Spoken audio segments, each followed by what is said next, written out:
हरे कृष्णा। सो reviving values ने पहले एक वीडियो बनाया था श्री राम जी की महिमा के ऊपर और किस प्रकार से अयोध्या का मंदिर बहुत अधिक महत्वपूर्ण है। और आपने ढेर सारा प्यार दिया, आपके कमेंट्स हमने पढ़े और आप सबको विशेष रूप से जो चीज बहुत अधिक पसंद आई वो ये थी किस प्रकार से श्री राम जी की महिमा पूरी दुनिया में फैली हुई थी। That means Shri Ramchandra was the heart and soul of the whole world. और श्री राम जी की अनंत महिमा में से हमने थोड़ी सी महिमा आपके आगे प्रस्तुत करने का थोड़ा सा प्रयास किया। अब शक्तिमान का हमने जब ग्लोरिफिकेशन कर दिया है तो सीता नवमी पे भला सीता मैया ग्लोरिफिकेशन हम क्यों नहीं करेंगे, अवश्य करेंगे। तो आज का ये वीडियो डेडिकेटेड है सीता मैया के गुणगान में। तो आज जो इस वीडियो में चर्चा करने वाले हैं, सबसे पहले हम चर्चा करेंगे माता सीता के बारे में, what are her basic details.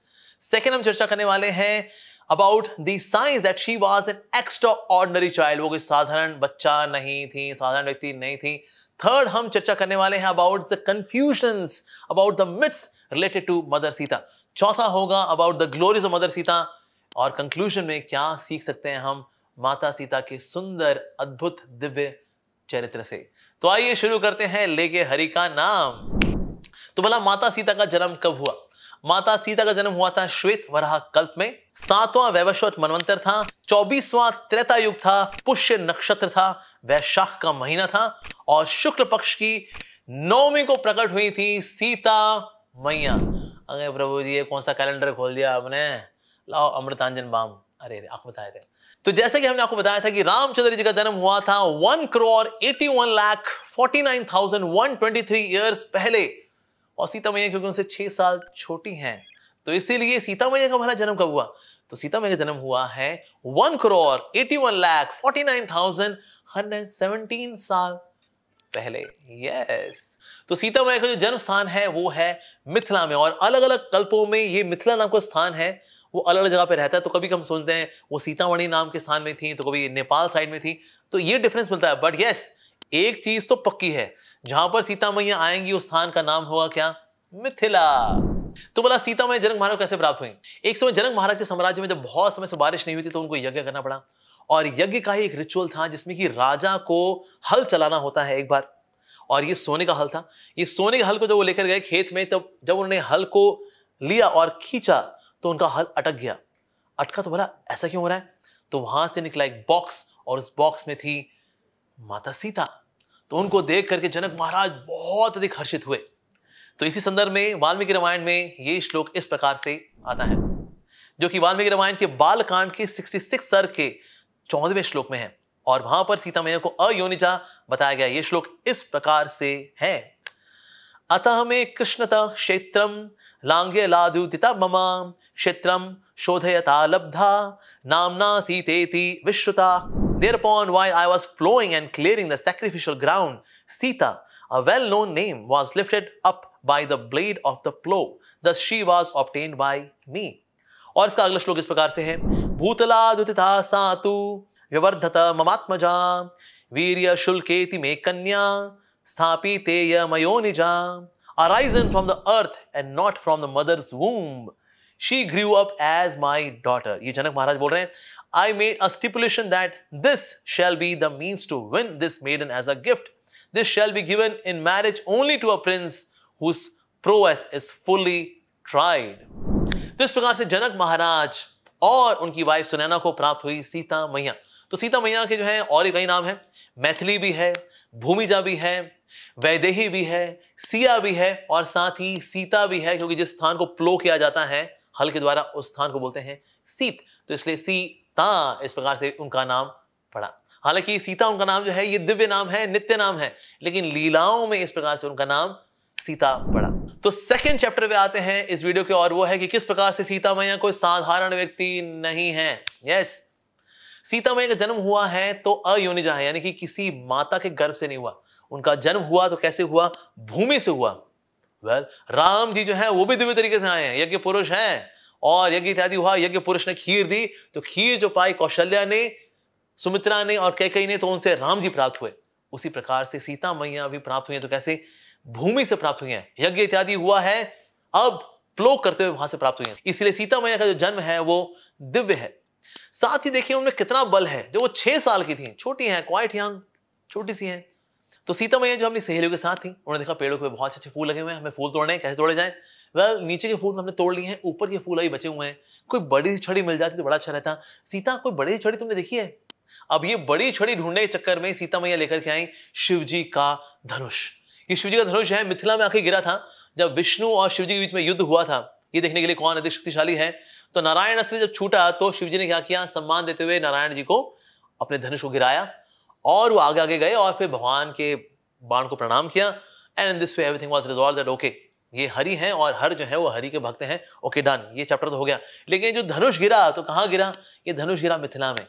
और इतना भारी धनुष था, इसको उठाने के लिए 500 क्षत्रिय लगते थे। त्रेता युग के क्षत्रिय रख दे भाई, रख दे, ऐसे कितनों की स्लिप डिस्क हो गई इसको उठा करके पूजा के स्थान में लाने के लिए। अरे बाबा, 500 क्षत्रिय। और ये त्रेता युग के क्षत्रिय, ये कलयुग के क्षत्रिय नहीं। कलयुग के नाम होते हैं जी, हम जी फला फला खत्री जी हैं, क्षत्रिय हैं हम लोग, और गमले उठवा लो इनसे 10-12 आयोडेस मिल रहे होते उसके बाद। तो कलयुग के क्षत्रिय की बात नहीं कर रहे हम यहाँ त्रेता युग के असली खालिश क्षत्रियों की बात कर रहे हैं। वो 500 खालिश क्षत्रिय उठाते थे और रखते थे। किश्तों में उन्होंने इस धनुष को उसके स्थान में पहुंचाया। तो इससे जनक महाराज जब इसकी पूजा करते थे, भाई शिव जी का धनुष है, पूजनीय है ये तो। यस। तो सीता मैया जो एक समय ढूंढ रही थी कि क्या कोई बड़ी छड़ी मिल जाए, ढूंढते ढूंढते ढूंढते उनको याद, अरे पापा एक लंबी छड़ी की पूजा करते हैं, ऐसे बत्ती घुमाते हैं उससे आगे, उसको लेकर के आती हूँ। तो सीता मैया गई, वो शिव जी का धनुष लेकर के आई और पत्ते वगैरह तोड़े और ये देखा मंत्री जी ने, कहा अरे ये तो वही धनुष है जिसको उठाया था हम लोगों ने, 500 लोगों ने, और हमारी स्लिप डिस्क हो गई थी। और सीता उसको उठा करके पत्ते तोड़ रही है, फूल तोड़ रही है, ऐसा कैसे?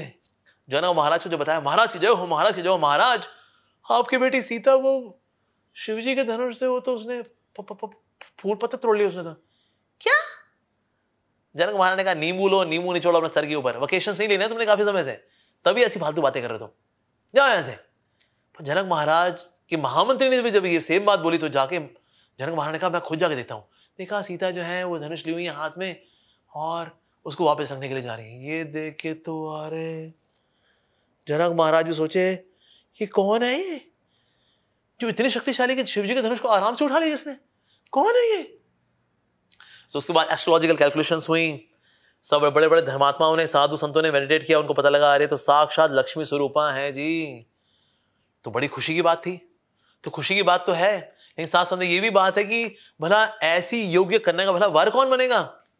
तो जो इसको उठा करके, इस धनुष को उठा करके इस पे प्रत्यंचा चढ़ा देगा, वही व्यक्ति जो है इसे विवाह करेगा। देखो उसको कौन उठा सकता है? इसको शिव जी उठा सकते हैं और नारायण उठा सकते हैं।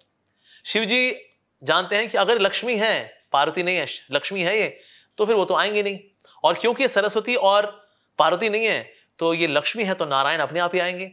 तो इसलिए ऐसा करते हैं, ये शिव जी के धनुष को उठाने की ये प्रतियोगिता रखेंगे, अगर हमारी बेटिया के लिए योग्य वर चाहिए तो सारे मंत्रियों ने जो है ये सजेस्ट किया जनक महाराज को। Very good. इस प्रकार से फिर राम जी आए और राम जी ने इस धनुष को उठाया। लेकिन राम जी के आने से पहले एक और व्यक्ति आया था, उसका नाम है रावण। रावण आया था और रावण ने भी इस धनुष को उठाना चाहा, तो उंगलियां तो उसने अंदर डाल ली थी उठाते हुए कि वो उठा लेगा, और सबको देख रहा था हम शिव भक्त हैं, तुम क्षत्रिय लोग क्या उठाओगे? क्योंकि क्षत्रिय लोग तो उठाना चाहते थे, उठा नहीं पाते। कितने लोग प्रोटीन शेक पी के आए थे, सिक्स पैक बना करके आए थे, लेकिन कोई भी इस धनुष को नहीं उठा पाया था। फिर लेकिन जब रावण ने उंगलियां नीचे डाली, उठाने वाला था वो, तो शिव जी ने कहा अरे ये धनुष तो मैंने रखा है प्रभु श्री राम के लिए, ये बांगड़ू भला यहां पर कैसे आ गया? तो शिव जी जो है उस धनुष में घुस गए और उतना भारी हो गया कि उसकी उंगलियां नीचे दब गई रावण की, और वो चिल्लाया महादेव। तो शिव जी ने उसका थोड़ा सा वेट हल्का किया तो उंगलियां निकल पाई।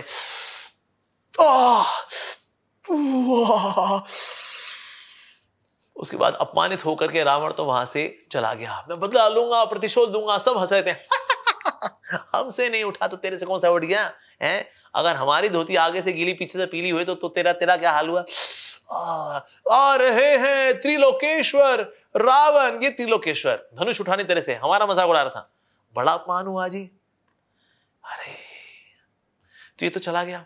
अब देखिए ये रावण क्या सीता मैया का अपहरण कर सकता है? एक ऐसा रावण जो कि शिवजी के धनुष को उठा ही ना पाए और वो सीता मैया जो कि शिवजी के धनुष को उठा करके फूल पत्ते तोड़ करके उसको वापस रख भी आए, तो क्या रावण की कोई औकात है कि वो सीता मैया का हरण कर सकता है? Absolutely not. तो इस बारे में और चर्चा करेंगे हम आगे जाकर के। पर एक बात समझने की है कि सीता मैया जो है कोई साधारण व्यक्ति नहीं है, ये भगवान की अंतरंगा आध्यात्मिक शक्ति है। और किस प्रकार से सीता मैया भगवान की आध्यात्मिक शक्ति है, अंतरंगा शक्ति है, इस बात की पुष्टि होती है शास्त्रों से।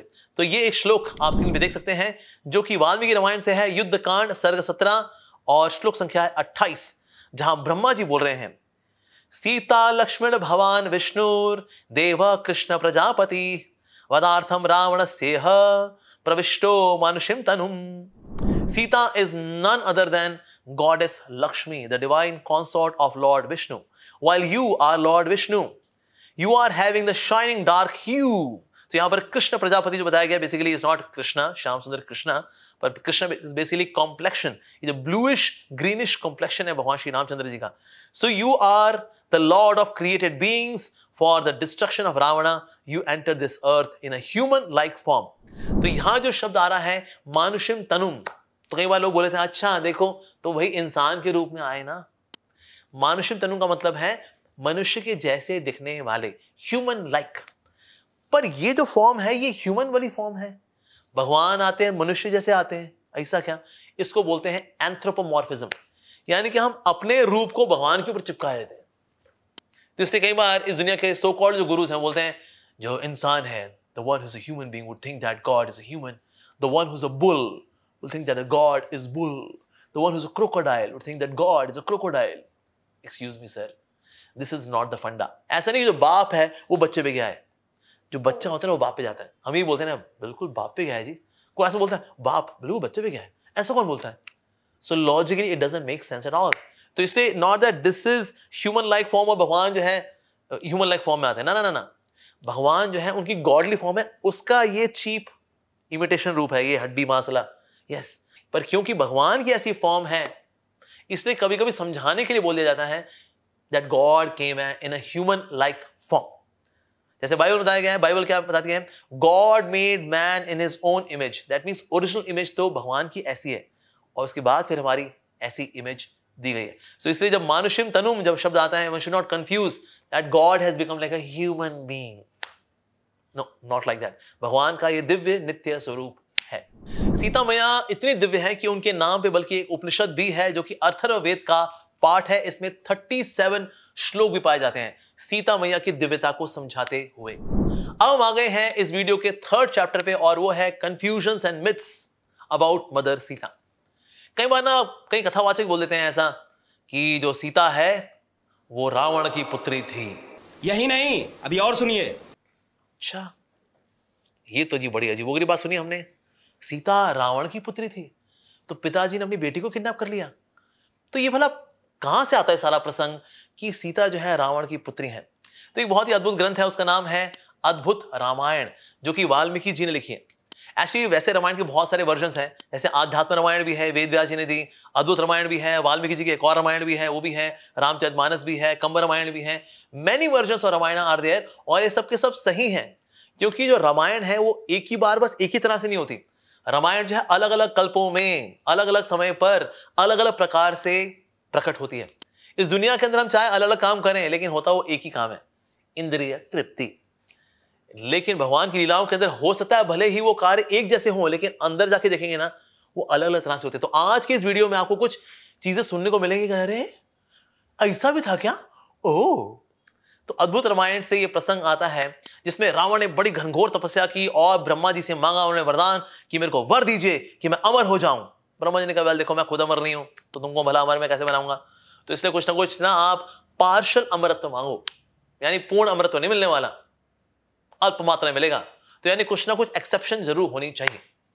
तो फिर रावण ने बोला ठीक है, अगर मैं अपनी पुत्री को ही चाहूं और वो मुझे मना करे लेकिन उसकी इच्छा के विरुद्ध जाकर के मैं उसको चाहूं, अगर उसको भोग करना चाहूं तब मेरी मृत्यु हो जाए। ओके जी ठीक है। अब रावण है, तपस्या करते हैं और चाहते हैं वो त्रिलोकेश्वर बने, लेकिन ये साधु संत ब्राह्मण लोग ये बड़ी तपस्या करते हैं, इनका क्या करें? मारूं क्या मारूं ना मारूं, तो कम से कम इनको थोड़ी इंजरी देना तो बनता है। तो इसलिए उसने जाकर के तपस्वी थे, जो ब्राह्मण थे, भक्त थे, उसके शरीर, उनके शरीर से इसने थोड़ा सा खून ले लिया, मटकी में इकट्ठा किया इसने। उसी वक्त गृत्समद नाम का एक ब्राह्मण था जो कि तपस्या की थी उसने और माता लक्ष्मी को प्रसन्न किया था कि माता लक्ष्मी के समान मुझे पुत्री प्राप्त हो। तो माता लक्ष्मी ने उनको कृपा के तौर पे दुग्ध दिया एक मटकी के अंदर। समहाउ रावण ने जो ब्राह्मणों का, भक्तों का इकट्ठा किया जो खून था, ये उसी मटकी में इकट्ठा कर लिया जिसमें कि इस ब्राह्मण ने लक्ष्मी देवी का जो दिया हुआ कृपा का दुग्ध था उसको इकट्ठा किया हुआ था। Now both were there in this same pot. इसको लेकर के रावण पहुंचा अपने घर और वहां पहुंचकर मंदोदरी को बोला कि ये जो इसके अंदर है ना, ये ऐसा जहर है जो इसके स्पर्श में आ जाए खत्म हो जाए। अब उसने तो ये सोच के बोला था इसमें ब्राह्मणों का रक्त है और इसका मिसयूज ना हो जाए, तो इसके लिए मैं आगे यज्ञ वगैरह करूंगा ना, उसमें इस्तेमाल करूंगा इसको, इस भाव से उसने बोला था। अब ना मंदोदरी के मन में था ये मेरा पति इतना भोगी आदमी, मेरे अलावा कहां कहां मुंह मारता है, इतना कामुक है, ये मर जाना अच्छा है। इन्होंने बोला विष है ना, बड़ा तीक्ष्ण ये विष है, इसको पी के मरी जाती हूं मैं। तो उन्होंने क्या किया, उन्होंने ये जो पॉट था जिसके अंदर माता लक्ष्मी की कृपा का दूध भी है, साथ ही संत महात्माओं का रक्त भी है, इस मिश्रण को उन्होंने पी लिया। पिया तो ना देन शी बिकेम प्रेग्नेंट। ये क्या हो गया, मैं तो विष पिया था, विष के बाद तो मुझे मर जाना चाहिए था, ये क्या मैं गर्भवती कैसे हो गई। और मैं पिछले 1 साल से मैंने रावण का संग नहीं किया, तो रावण जो है बड़े क्रोधित होंगे। तो उन्होंने क्या किया, वो जो शिशु था बेसिकली उनका वहीं के वहीं उन्होंने गर्भपात करा दिया। अब ये जो था, ये जो बच्चा बेसिकली और कोई नहीं, माता सीता ही है। तीर्थ यात्रा करते हुए उन्होंने क्या किया, इस बच्चे को डाल दिया भूमि में और सीता मैया फिर किस प्रकार से पहुंच के प्रकट हुई फिर अब मिथिला में जनक महाराज के पास। तो इसलिए अगर देखा जाए तो क्या सीता मैया रावण की पुत्री थी? इन अ वे यस। क्यों? क्योंकि मंदोदरी की यहां प्रकट हुई हैं, बट नॉट कि ना बीज प्राप्त हुआ रावण से। So Ravan is not seed giving father of Sita. पर हां, क्योंकि रावण मंदोदरी के पति रूप में है और इनकी पुत्री के रूप में प्राप्त हुई है सीता मैया, तो इसलिए बोल देते हैं ओ रावण की पुत्री थी Sita. But biologically speaking she was not the daughter of Ravana. But yes, remotely, दूर के रिश्ते से हम कह सकते हैं हां जी वो रावण की पुत्री थी, बट एक्चुअली देखा जाए वो महाराज जनक की ही पुत्री थी। तो रावण ने चाहे कितने प्रलोभन दिए हों, लेकिन सीता मैया कभी भी रावण के आगे झुकी नहीं। तो इसे कुछ लोग मानते हैं ना कि well Sita became wife of Ravana. अरे क्यूटी पाई, कभी किताबें खोल लिया करो यार, कभी भी ऐसा नहीं हुआ, नेवर एवर। इनफैक्ट ये इंस्पिरेशन हमारे लिए, हमारे जीवन में चाहे कितने ही प्रलोभन आए, टेम्पटेशंस आए, लेकिन हमें उनको ना कहना है। क्यों? Because we have exclusive devotion for the supreme lord. तो सीता मैया के आसपास कितनी टेम्पटेशन थी, दबाव थे, डर था, लेकिन इस सबको सहन किया सीता मैया ने, and she was determined to be loyal to lord Shri Ramchandra. और क्योंकि मंदोदरी ने कार्य किया था छुपते हुए, यानी कि रावण को इस बारे में बिल्कुल भी पता नहीं था, तो ये कभी भी रावण को रिवील नहीं हुआ कि ये जो सीता है ना ये मेरी बेटी है। कुछ लोग ये मानना है कि ना क्योंकि वनवास हो गया और राम जी के साथ उनको लगा मेरी बेटी वनवास में, नहीं मैं क्यों ना उसका हरण कर लूं और फिर मैं उसको यहां पर लेके आ जाऊं। आओ बेटी, उनको रहने दो वनवास में, आ जाओ बेटी। ऐसा हुआ था क्या? नहीं, लोग कुछ भी निकाल लेते हैं बाबा, ऐसा बिल्कुल भी नहीं था। इनफैक्ट अगर हम वर्सेस पढ़ें जो रावण ने बोले हैं सीता मैया को, उनको धमकाते हुए, साफ साफ क्लियर होता है जी ये अपनी बेटी से तो बात बिल्कुल नहीं कर रहे। जैसे एक ही श्लोक आता है वाल्मीकि रामायण के अंदर और इस प्रकार से है। तो ये श्लोक आता है वाल्मीकि रामायण के अरण्य कांड के सर्ग 56 वर्स नंबर 24 से 25 में, और ये श्लोक आप देख सकते हैं। मैं इसकी ट्रांसलेशन पढ़ रहा हूं। O angry lady Maithili, listen to my words, a period of 12 months is given to you, and oh smiley smiler, if you do not come close to me within that period, then the cooks will slice you to pieces for the purpose of my morning meal. सोचिए एक पिता क्या अपनी बेटी को बोल सकता है अगर तू मेरा कहना नहीं मानी मेरे कुक्स आएंगे तेरा टुकड़ा टुकड़ा करके तेरे को कल सुबह मेरे को नाश्ते में खिलाएंगे। ऐसा कौन सा पिता बोलेगा अपनी बेटी के लिए? So certainly he did not know and he did not think that she is my daughter, ये मेरी बिटिया है, वनवास में रहती, तो उनको वेकेशंस के लिए मैं लंका में लेकर खाता हूं। हाँ, तो ऐसा बिल्कुल भी नहीं था। तो रावण को कभी ये पता चला भी कि remotely she is the daughter of Ravana? Absolutely not, क्योंकि मंदोदरी ने अपना जो गर्भपात किया था ये बहुत ही गोपनीय रूप से किया था। तो इसलिए रावण को तो ये भनक भी नहीं थी कि मंदोदरी इस प्रकार से कार्य करके आई हुई है और कुरुक्षेत्र जाकर के सीता मैया को वो डंप करके आई है। He had absolutely no idea. और इस संदर्भ में श्लोक भी आता है, स्नात्वा सरस्वती तो ये पुनरागास्त्वमालयम न चोदितम तत्कस्मै चिद्रः कार्यस गोपितम। सरस्वती के जल में स्नान करके वह पुनः अपने घर लौटी। यह गुप्त रहस्यमय कार्य उन्होंने किसी को भी नहीं बताया। अब अगले संदेह की बात यह आती है, भला रावण सीता मैया का अपहरण कैसे कर सकता है? रावण है कौन? ये राक्षस, तुच्छ सा राक्षस, जिसको कि इवन वाली ने अपनी पूंछ में बांध करके समुद्रों में गायत्री करके आ गया था वो। ये रावण, क्या औकात। और वो सीता मैया जो कि शिव जी के धनुष को आराम से उठा रही थी, और ये व्यक्ति तो उठाते वक्त अपनी उंगलियों में मल्टीपल फ्रैक्चर करके गया है। So how is it possible कि ऐसा कमजोर व्यक्ति इतनी महाशक्तिशाली सीता मैया का अपहरण कर सके? असंभव है। और इसी संदर्भ में चैतन्य चरितामृत के अंदर एक प्रसंग आता है जिसमें कि भक्त हैं रामदास जी। उनको बहुत दुख है कि किस प्रकार से रावण ने सीता मैया का हरण कर लिया, कैसे कैसे हो। लेकिन कूर्म पुराण से उद्धृत करते हुए श्री चैतन्य महाप्रभु ने उसे बताया, सीता मैया का अपहरण नहीं हुआ, बल्कि छाया सीता, जो कि आदि सीता का ही विस्तृत रूप है, उनका अपहरण हुआ है। लेकिन सीता मैया को भला कैसे छुएगा रावण? कहां पापी आदमी और कहां माता सीता। तो जब रावण सीता मैया का हरण करने के लिए आया था, तो उस वक्त सीता मैया की इच्छा से अग्निदेव आए अपनी पत्नी के साथ, स्वाहा के साथ, और सीता मैया को ले गए वो पाताल लोक। मीनवाइल ये सारी लीला चलेगी and then again she would come back. In fact ये अग्नि परीक्षा का जो सारा एपिसोड हुआ वो इसीलिए हुआ कि जो आदि सीता है, जिनको रावण ने कभी छुआ भी नहीं था, शी वुड कम आउट, और जो छाया सीता है शी वुड गो इनसाइड। सो ये सारे प्रकरण को होने के लिए अग्नि परीक्षा हुई। अदरवाइज क्या राम जी को पता नहीं कि सीता मैया पवित्र है? कभी लोग बोलते हैं सीता नारी ने तो सिर्फ परीक्षाएं दी है। देखिए राम जी के समय में भी उनको परीक्षा देनी पड़ी थी। अले अले अले, ये कोई परीक्षा वाला खेल ही नहीं बाबा। ये छाया सीता और आदि सीता का एक्सचेंज होने का एक प्रकरण आता है रामायण के अंदर, और छाया सीता के बारे में अलग अलग शास्त्रों में बताया गया है। जैसे कि अध्यात्म रामायण के अरण्य कांड के 7th और 12th कैंटो के अंदर इसका वर्णन आता है। साथ ही रामचरितमानस के अरण्य कांड में भी इसका वर्णन आता है। ब्रह्म वैवर्त पुराण के प्रकृति खंड के 14वें अध्याय के अंदर भी छाया सीता के बारे में वर्णन मिलता है। इसके अलावा देवी भागवत पुराण के अंदर भी चैप्टर 9 वर्स नंबर 20, इसी प्रकार स्कंद पुराण के वेंकटचलम महात्म्य के वैष्णव कांड 5 में भी छाया सीता का वर्णन मिलता है। और तो और कभी कभी रामायण में वेदवती को ही छाया सीता बताया गया है, तो कभी कभी इनको अलग भी बताया गया है कि सीता मैया ने विस्तार किया था छाया सीता के रूप में, और जो वेदवती हैं इन्होंने भी तपस्या की थी, और उन्हें साथ ही श्राप दिया था रावण को कि क्योंकि तुमने मेरे को मेरी इच्छा के विरुद्ध छुआ है, इसलिए मैं फिर से प्रकट होंगी और तुम्हारी मृत्यु का कारण बनूंगी। तो कभी कभी इनको भी छाया सीता के तौर पर बताया जाता है, और कभी कभी यही बताया जाता है कि सीता मैया ने ही छाया सीता के रूप में विस्तार किया था और रावण को बिविल्डर किया था। और इसी संदर्भ में श्रीपाद मध्वाचार्य भी अपने मास्टरपीस ग्रंथ जिसका नाम है महाभारत तात्पर्य निर्णय, उसके चैप्टर 9 वर्स नंबर 40 के अंदर इस प्रकार से बताते हैं। तो श्लोक इस प्रकार से हैं, प्रविश्य भूमौ सा देवी लोक दृश्यानुसारतः रेमे रामे नाभियुक्ता भास्करेण प्रभा यथा। That beautiful Sita always remain with Lord Ram, just as the sun's rays are always with the sun. तो शक्ति और शक्तिमान कभी अलग होते नहीं हैं। तो बोला रावण जैसा तुच्छ प्राणी भला शक्ति और शक्तिमान को अलग कैसे कर लेगा? लेकिन फिर भी हम देखते हैं कि सीता मैया राम जी से अलग हुई। भला ऐसा क्यों हुआ? वेल, इसके कई सारे कारण हैं। जैसे रामचरितमानस के अंदर भी एक प्रकरण आता है जिसमें कि विश्व मोहिनी के चक्कर में आकर के नारद मुनि जो हैं वो पूरी तरह से आकर्षित हो गए, क्योंकि नारद मुनि को लगा मैं बहुत वैरागी हूं, मुझे भला कौन हिला सकता है, मुझे कौन मेरे वैराग को हिला सकता है? वेल, नो बडी। तो शिव जी ने कहा बस ये किसी को बताना, लेकिन नारायण को मत बताना। नारायण के पास गए, नारायण ने फिर ऐसा विश्व मोहिनी की लीला रची। मैं पूरी लीला में नहीं जाऊंगा बिकॉज ये वीडियो फिर बड़ा लंबा हो जाएगा, बट यस विश्व मोहिनी की लीला जो है इसको रचा, नारद मुनि का उनसे आकर्षण हुआ, और फिर ये गए हरि के पास कि हरि मुझे हरि के समान रूप दे दीजिए।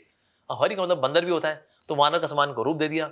तो वो जो राजकुमारी थी विश्व मोहिनी, जिसको देख करके नारद मुनि बड़े आकर्षित हो रखे थे और पूरी तरह से ठाट बाट के साथ आए थे कि वो इनको चुनेगी, लेकिन इनको नहीं चुना, बल्कि इनके सामने भगवान हरि आए गरुड़ में बैठ करके, उनके गले में इसने माला डाल दी विश्व मोहिनी ने, उनके साथ वो चली गई। ऐसा अपनी शक्ल देखी तो वानर की शक्ल, मैंने हरि का रूप मांगा तो हरि के रूप के बजाय मुझे वानर का रूप दे दिया। तो जिस प्रकार से आज मैं विश्व मोहिनी के विरह में हूं, आप भी एक दिन आपकी शक्ति उसका विरह महसूस करेंगे, उसका अनुभव करेंगे। श्राप दे दिया। हालांकि भगवान पे श्राप का असर होता नहीं, लेकिन इनको बड़ा गिल्ट हुआ, ये मैंने क्या कर दिया। तो भगवान ने बोला मैं आऊंगा राम के रूप में और इस श्राप को मैं लीला में प्रयोग करूंगा। मुझ पर हालांकि श्राप का असर होता नहीं है। इसी प्रकार से एक और प्रकरण भी आता है पुराणों के अंदर, किस प्रकार से एक समय देवताओं में और राक्षसों में जब युद्ध हो रहा था तो राक्षसों ने ले ली शरण किसकी? भृगु मुनि की पत्नी की। भृगु मुनि की पत्नी ने इनको शरण दे भी दी।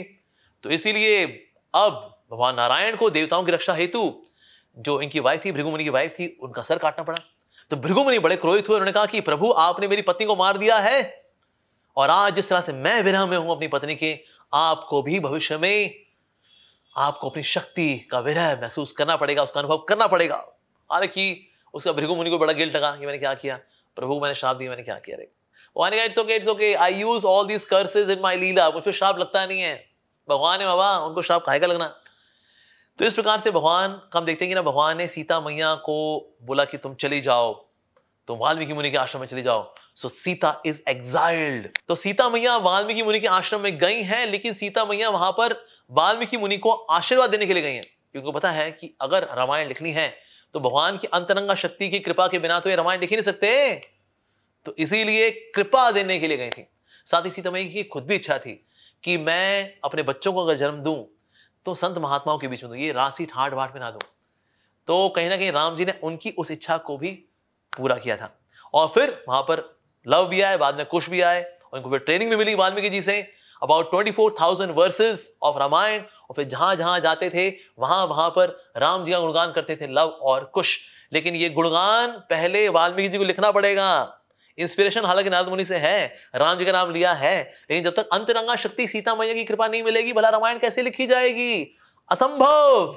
इसीलिए असंभव को संभव किया सीता मैया ने। इसलिए इस प्रकार से सीता मैया ने आशीर्वाद दिया वाल्मीकि मुनि जी को, तभी तुम्हारे बीच में यह रामायण प्रकट हो पाई। लेकिन हाँ, ये जो सारा प्रसंग आता है कि सीता मैया का हरण होना और उसके बाद सीता मैया का बाद में फिर विच्छेद हो जाना, उनका वाल्मीकि मुनि जी के आश्रम में चले जाना, तो वो कोई सोच सकता है राम जी की कथाएं, राम जी की लीलाएं कितने दुख से भरी हुई हैं रे। अरे नहीं बाबा। हालांकि 1 साल का विरह हुआ था सीता मैया के साथ। उसके बाद जब सीता मैया वापस आ गई हैं तो उसके बाद 11,000 साल तक राम जी के साथ रही हैं। यस, उसके पहले जो 11 साल थे, that was also a great time. मतलब सबसे लंबा transcendental honeymoon was there in the forest. और लक्ष्मण जी प्रोटेक्ट भी कर रहे हैं उनको, and they were having such good time.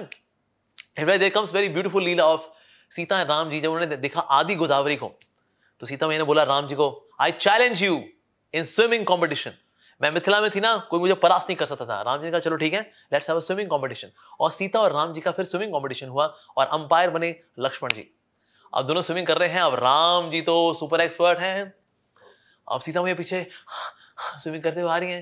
Ram ji ने देखा ओ सीता जो है कितना प्रयास कर रही हैं स्विमिंग करते वक्त, तो राम जी ने क्या किया, पानी के नीचे जाकर के छुप गए।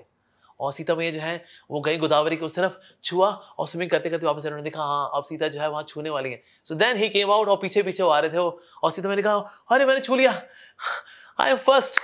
सो लक्ष्मण कौन जीता? तो लक्ष्मण जी ये सब कुछ देख रहे थे किस प्रकार से राम जी ने सीता मैया को जितवाया है, क्योंकि राम जी सीता मैया से बहुत प्रेम करते हैं। तो इसलिए वो तो सीता जी के आगे हारने के लिए भी तैयार है। यस, इनफैक्ट जब लव और कुश पहुंचे अयोध्या में, तो वहां पर उनसे जब वो रामायण सुन रहे हैं, तो राम जी के लिए रामायण है रामायण, यानी ये तो रमा की कहानी है, ये तो रमा की दिव्यता से भरी हुई कहानी है। रमा कौन है? माता सीता। तो इस प्रकार से भगवान की लीलाओं में जो भी होता है, चाहे मिलन हो चाहे विरह हो, दोनों ही प्रेम को बढ़ाते हैं। तो इस प्रकार से सीता मैया ने राम जी के विरह में, राम जी ने सीता मैया के विरह में उस रस का आस्वादन किया। इसको बोलते हैं विप्रलंब रस, द फीलिंग ऑफ सेपरेशन। और ये जो रस होता है बड़ा इंटेंस होता है।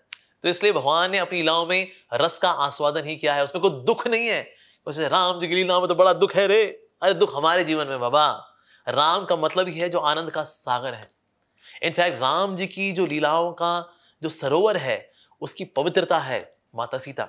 रामचरितमानस के अंदर जो पहला पाठ है उसके अंदर आता है राम जी की महिमा की महिमा।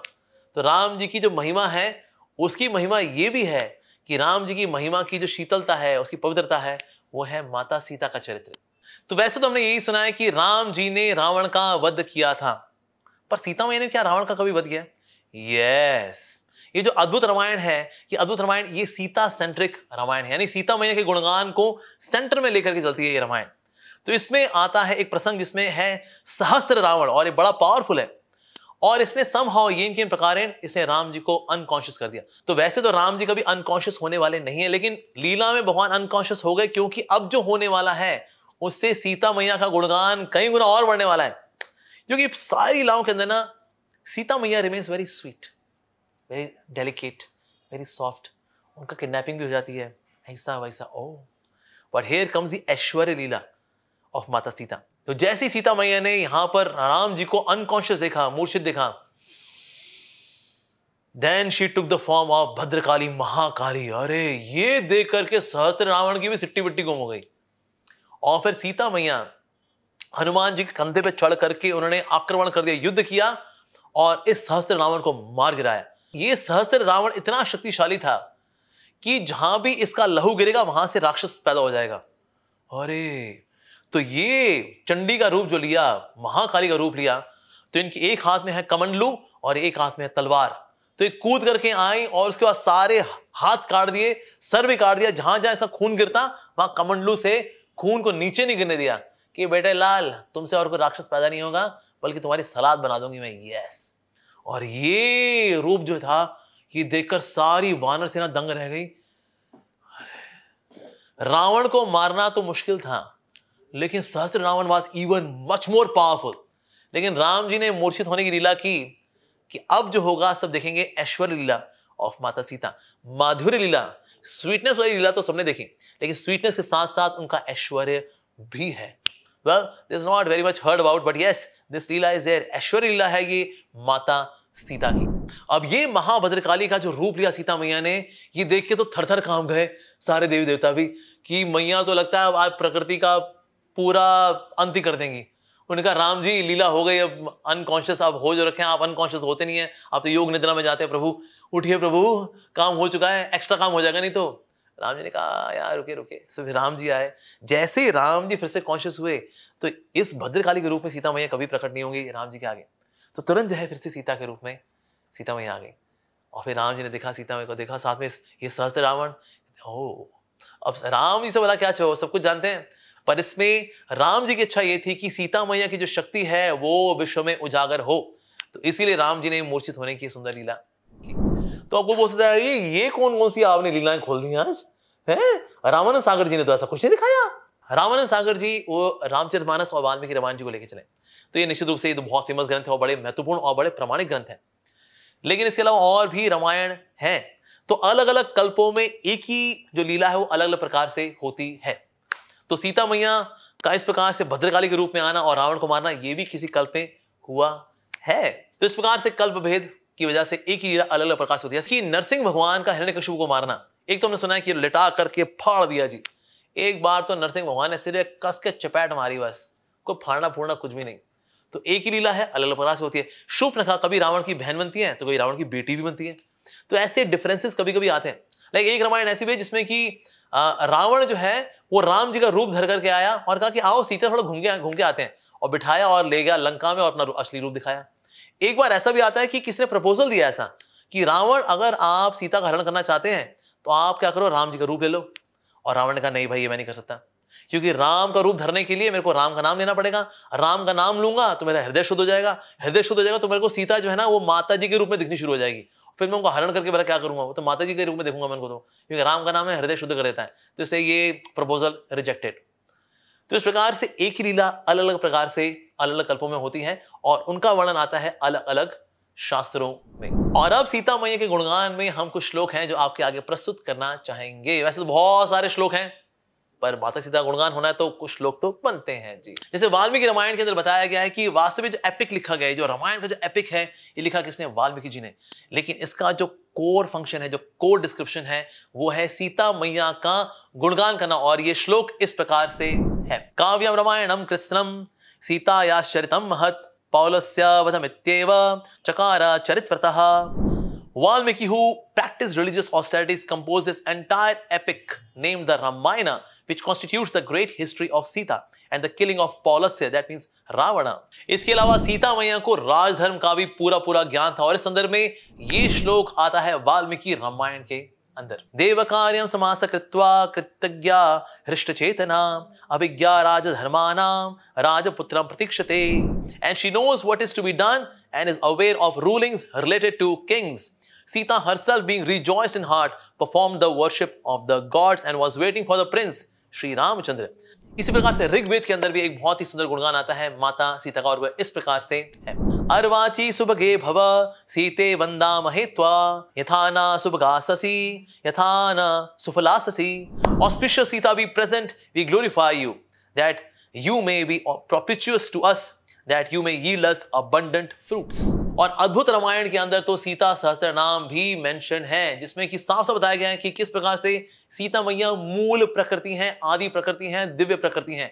और श्लोक इस प्रकार से है, जानकी प्रकृति सृष्टेर आदि भूता महागुणा तपः सिद्धि स्वर्ग सिद्धिर भूतिर मोतिर मति सती। जान की सृष्टि की मूलभूत महागुण संपन्न प्रकृति हैं, वह तप की सिद्धि, ऐश्वर्य रूप और मूर्तिमती सती हैं। इसी प्रकार से सीता उपनिषद के 11वें श्लोक में बताया गया है, सा देवी त्रिविधा भवती शक्त्यासना इच्छा शक्ति क्रिया शक्ति साक्षात शक्ति अतिरति।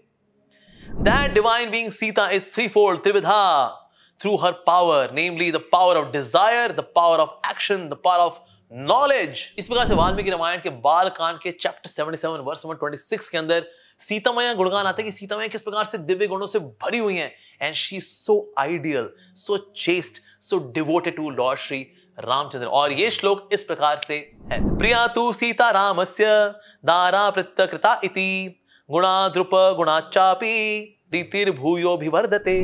Sita became the beloved of Ram as she is wedded with the assent agreement of his father Dashrath।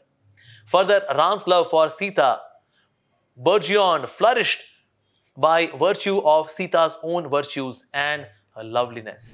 So अब है चैप्टर 5, यानी कि भला हम सीता मैया से क्या सीख सकते हैं। She is very chaste as a wife। जो चलती हैं तो राम जी के साथ साथ चलती हैं। अगर राम जी का वनवास हुआ है तो साथ में सीता मैया भी वनवास के लिए निकली हैं। उन्होंने भी उनकी प्रकार अपनी जटाएं बनाई हैं, गिरे कपड़े पहने हैं और राम जी की सेवा में चल दी। बल्कि उनकी राम जी के प्रति चेस्टिटी, उनकी एब्जॉर्प्शन, उनकी मेडिटेशन इतनी जबरदस्त है कि जब राम जी ने धनुष उठाया और धनुष को तोड़ा था, तो जब ये धनुष टूटा, उसकी आवाज पूरे ब्रह्मांड में सबने सुनी। शिव जी ने भी सुनी, ब्रह्मा जी ने सुनी, सारे लोकों में सबने उस आवाज को सुना, पूरा ब्रह्मांड कांप गया था। लेकिन एक व्यक्ति ने नहीं सुना, और वो है माता सीता। सीता मैया इतनी एब्जॉर्ब थी राम जी के मेडिटेशन में, क्योंकि सुबह सुबह उन्होंने राम जी के दर्शन किए हैं, और वो सुंदर दर्शन पा करके वो इतनी एब्जॉर्ब थी कि शिव जी के धनुष को टूटने की आवाज उनको सुनाई नहीं दी। हमारा चैंटिंग जो जपा है ना, बिल्कुल वैसा होना चाहिए, कोई डिस्ट्रैक्शन हिला ना सके, इतनी एब्जॉर्प्शन के साथ हमें जपा करना चाहिए। साथ ही सेकंड लेसन हम सीखते हैं कि अनफेवरेबल सिचुएशन में हमें क्या करने का है। हमें अनफेवरेबल सिचुएशन के अंदर राम जी का स्मरण करने का है, भगवान का नाम लेने का है। यस, जब सीता मैया लंका में है तो भले ही राम जी वहां पर फिजिकली उपस्थित नहीं है, लेकिन उनके हाथ में हुआ करे 2 फूल, एक हरे रंग का, एक सफेद रंग का, और उनसे बातें क्या करती थी, राम जी से प्रार्थनाएं करती थी, लक्ष्मण से क्षमा मांगती थी। लक्ष्मण ने तुम्हारा कहना नहीं माना, बल्कि तुम्हारे पे आरोप लगाया, और राम जी मैंने आपको एक सोने के हिरण के लिए मैंने आपको भेज दिया, तभी तो मेरे साथ ऐसा हुआ, आई डिजर्व्ड इट, अच्छा ही हुआ ना। और उनसे दिन रात बातें करती थी। सो आसपास सिचुएशन जो है अशोक वाटिका में वो फेवरेबल नहीं है, ये तो शोक वाटिका होनी चाहिए। लेकिन शोक वाटिका अशोक वाटिका कहलाई, क्योंकि शोक की स्थिति में भी सीता मैया राम जी का स्मरण कर रही हैं। इसलिए हम भी जब शोक की स्थिति में हो तो अशोक भला कैसे बनेंगे? सीता मैया के पच्चीनों में चलते हुए, नाम लेते हुए, प्रार्थनाएं करते हुए हम ये शोक का समय गुजार सकते हैं। और अल्टीमेटली फिर सुख का समय भी आता है, राम जी आते हैं सीता मैया के पास, तो भक्त के पास भी आएंगे राम जी, क्यों नहीं आएंगे जी। जो तीसरा लेसन है वो सीता मैया सीखने का, वो ये है कि किस प्रकार से हमेशा रामचंद्र जी का स्मरण किया जाए। यस, तो राम जी का हमेशा स्मरण करती है। इनफैक्ट राम जी का इतना सम्मान करती है सीता मैया कि जब राम जी चलते हैं तो जहां उनके पैरों के निशान पड़ते हैं, उन पैरों के निशानों के ऊपर अपने पांव के निशान डालती, बगल में चलती हैं और मेडिटेट करती हैं, तो राम जी के चरणों पे चलती रहती हैं और बगल में चलती हैं। और लक्ष्मण जी भी देखते हैं, यहाँ सीता मैया के पांव के निशान, वहां राम जी के चरणों के निशान, तो यहां चलते हैं और दोनों के चरणों के ऊपर ध्यान लगाते हैं लक्ष्मण जी। पर यह सीता मैया शी सो डिवोटेड कि अगर कांटों पर भी चल रही हैं तो भी राम जी के चरणों को देख रही हैं, राम जी के चरणों के निशानों को देख रही हैं। She never ever forgets Shri Ramchandra. और चौथा लेसन है हाउ टू हैव पेशेंस, धैर्य वाला कैसे रखा जाए। रावण कितनी बार आया प्रलोभन लेकर के, लेकिन हर बार उन सारे प्रलोभनों को मना कर दिया सीता मैया ने, बल्कि हर बार घास का तिनका फेंक के मारती थी उसको। क्यों? ये तृण है तेरे लिए, थोड़ा तृणादपि सुनीचना बन, थोड़ा विनम्र बन, यू एरोगेंट फूल। या फिर देती ये ले, ये घास के तिनके रख ले, जब मेरे राम जी आएंगे ना तो इस सारी लंका को भस्म कर देंगे, तो झोपड़ी में रहेगा तू, तो झोपड़ी बनाने के लिए तेरे को घास के तिनके चाहिए, ये ले रख ले, या चल तू आए तो गेस्ट है, ये ले आसन। पर कभी भी टेम्प्ट नहीं हुई सीता मैया रावण से। So she was having patience, Ram आएंगे, राम आएंगे। और 5वां लेसन हम सीखते हैं सीता मैया से, and how to be selfless in service. हमेशा सीता मैया ने राम जी के बारे में ही सोचा है। अगर वो सोने का हिरण भी चाहती हैं तो इसलिए नहीं उनका मीट खाना है। कई ऐसे बांगड़ू भटूरे लोग भी हैं जो कहते हैं अरे हिरण इसलिए तो मांगा सीता जी ने, हाँ उसका बारबेक्यू करके खाएंगी वो और फिर राम जी को खिलाएंगे, राम जी थोड़ा आप भी खाओ, टेस्टी है। नो, उसका भरण पोषण करेंगी, उसको पालेंगी, बिकॉज कुटिया के पीछे सीता मैया ने बहुत सारे पशुओं को पाल के रखा था। उसमें खरगोश भी थे, उसमें हिरण भी थे, तो सोने का हिरण भी था। अब ये सब रहेंगे, चहल पहल रहेगी, पर किसके लिए? राम जी के लिए। अगर जंगलों के कष्ट उठाए सीता मैया ने, किसके लिए? राम जी के लिए। अगर अपहरण हुआ है, हनुमान जी आए हैं, हनुमान जी ने कहा सीता मैया मैं आपको ले चलता हूं, नहीं मेरे प्रभु श्री राम जो है ना, मैं उनका मिशन फेल नहीं करूंगी। अगर वो मेरे पास आने वाले हैं मैं प्रतीक्षा करूंगी राम जी की। वाओ, तो इसलिए selflessly she is devoted to Shri Ramchandra. उसके बाद राम जी जब सीता मैया को लेकर जा रहे पुष्पक विमान में, तो रामेश्वरम में जब सीता मैया पहुंचती हैं तो वहां पर भी शिव जी से प्रार्थना करती हैं राम जी के लिए। तो इस प्रकार से सीता मैया का जो जीवन है वास्तव में अद्भुत सेवा से लिप्त है। तो इस वीडियो में आपको क्या नया सीखने को मिला, क्या चीज थी जिसने आपको सबसे अधिक प्रेरणा दी, और किस टॉपिक पे हम आपके लिए नए नए वीडियोस बना करके लेके आए? So please write down in the comment section and then we would be glad to serve you. So let's conclude by wishes, wishing all of you a very very Ram conscious, Sita मैया conscious Sita नवमी की जय, सीता मैया की जय, सियावर रामचंद्र की जय। हरे कृष्ण। श्रील प्रभुपाद।